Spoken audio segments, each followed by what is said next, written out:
Hey guys, Taylor here.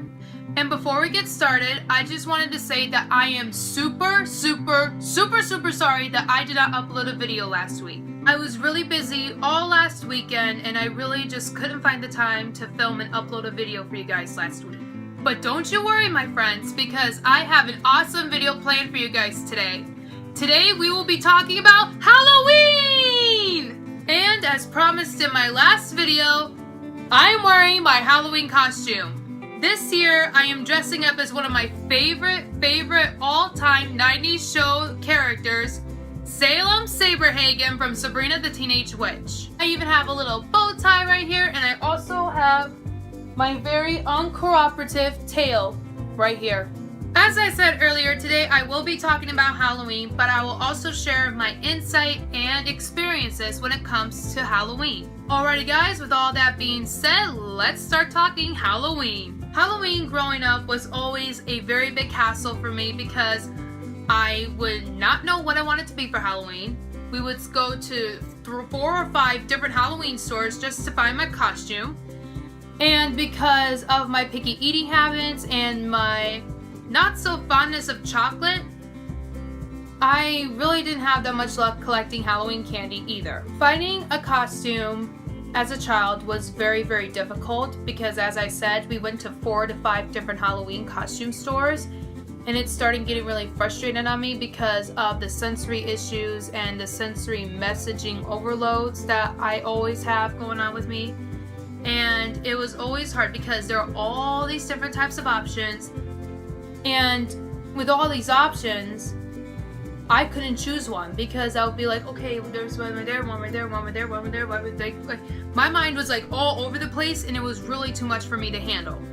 Another big issue about costumes that I'm pretty sure that every child has experienced and is experiencing here and there when it comes to Halloween costumes is that if I saw a costume that I liked, they did not have it in my size, which would send me into an anger fit, which then I would get very upset because that was what I wanted to be, but they didn't have my size, and I would just be so heartbroken. And I think that's pretty common for any child who sees what they want to be, but then it's not available in their size. I think that could make any child upset. Okay, I just lost my train of thought, which is not something that usually happens. I know, you guys think that I'm such a talkative person that I would never lose my train of thought. Well, guess what? I did, and I don't know what I'm talking about right now. So if you guys just give me a moment, I'll be right back with you. If at any point you guys keep searching the costume stores and you cannot find a costume that you like in your size, no matter where you go or they're all sold out, DIY costumes will be your best friend. And in fact, this costume right here, except for this, and this, homemade right here. Ta-da! I would say that the costume part, like the picking out the costume part, was probably the most challenging. The trick-or-treating part was probably the most exhausting and the most patient-consuming thing I've ever done in my life. Trick-or-treating was not as exhausting because I knew what to do. I always held my dad's hand whenever he would take me and my siblings out trick-or-treating. I knew what to say when I went up to the door. But you know, when you're a little autistic kid who doesn't walk a lot, you get very tired, and you happen to get very crabby and grumpy, and your feet get exhausted. And so at around 7:30 they would take me back to the house just so I could be done, which is perfectly fine. If you guys just want to take your autistic child back to the spot where you started, like at the house or at a family member's house where you started, just so they could get a break or just so that they can decompress, do it.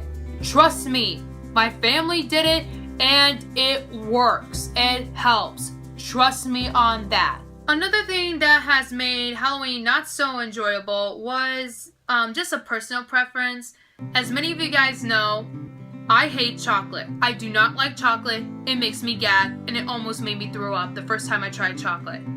So growing up, I never did like chocolate. I still don't like chocolate. Most of my Halloween candy was chocolate, which would then send me into another anger fit.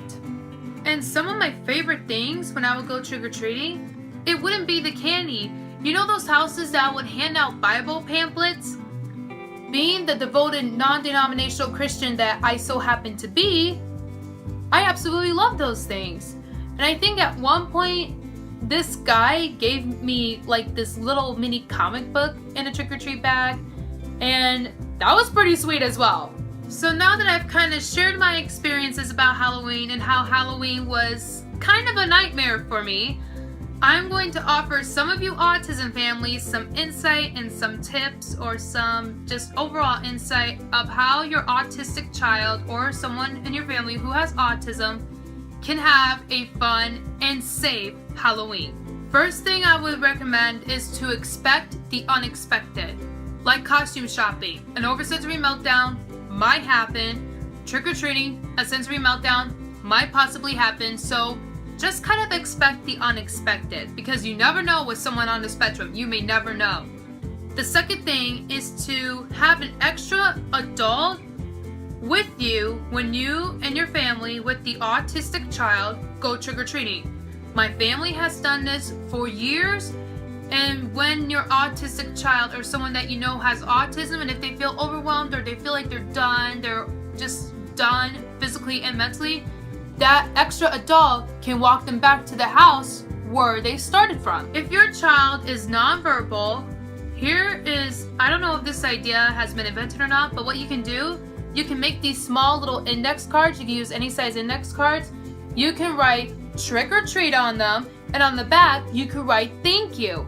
That way the nonverbal autistic person could hand the person who is at the door at the house that they're at the card that says trick or treat and thank you. That way they're still able to communicate through a brand new way when they're trick-or-treating, to help make trick-or-treating a little bit more enjoyable and a little bit more easier for them. And last but certainly not least, have fun and help make Halloween as much of a positive experience as you can for your autistic child. So there you go, guys. That is what I have to say about Halloween. And I hope you guys really enjoyed this video, and I hope you all have a very fun and safe Halloween. Well guys, that's it for this video. Thank you so much for watching. Go ahead and give this video a big thumbs up if you guys liked it. Also in the comments below, what was your favorite Halloween costume? I look forward to reading and replying to your responses below. And finally, as always, if you guys like my video and want to see more videos from me in the future, go ahead and give this channel a subscribe. Well guys, that's it for now. Happy Halloween, and until next time, bye bye!